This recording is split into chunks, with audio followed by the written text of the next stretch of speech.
জুলাই জুড়ে বৃষ্টির আধিপত্য, তবে নতুন মাসের আবহাওয়ার পূর্বাভাস বলছে আগস্টের চিত্র হতে পারে কিছুটা ভিন্ন। বাংলাদেশ আবহাওয়া অধিদপ্তর জানিয়েছে, জুলাই মাসে দেশের স্বাভাবিকের তুলনায় ৩৫.৬% বেশি বৃষ্টিপাত রেকর্ড হয়েছে। তবে আগস্টের সার্বিকভাবে বৃষ্টিপাত কিছুটা কম হতে পারে, যদিও উজান ও দেশের অভ্যন্তরে সাময়িক ভারী বর্ষণের কারণে উত্তরাঞ্চল, উত্তর পূর্বাঞ্চল এবং দক্ষিণ পূর্বাঞ্চলের কিছু এলাকায় স্বল্পমেয়াদী বন্যার আশঙ্কা রয়েছে। AKS অর্জন করলো গিনেস ওয়ার্ল্ড রেকর্ডস।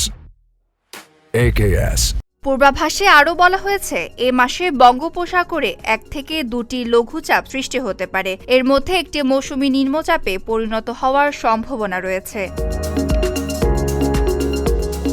একই সঙ্গে আগস্ট মাসে দেশের বিভিন্ন অঞ্চলের ওপর মৃদু থেকে মাঝারি মাত্রার তাপপ্রবাহ বয়ে যেতে পারে। এ সময় তাপমাত্রা 36 থেকে 40 ডিগ্রি সেলসিয়াস পর্যন্ত উঠতে পারে।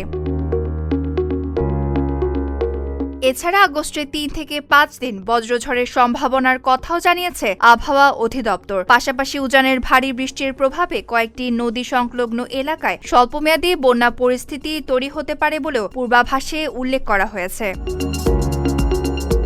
Desk report, Dhaka post.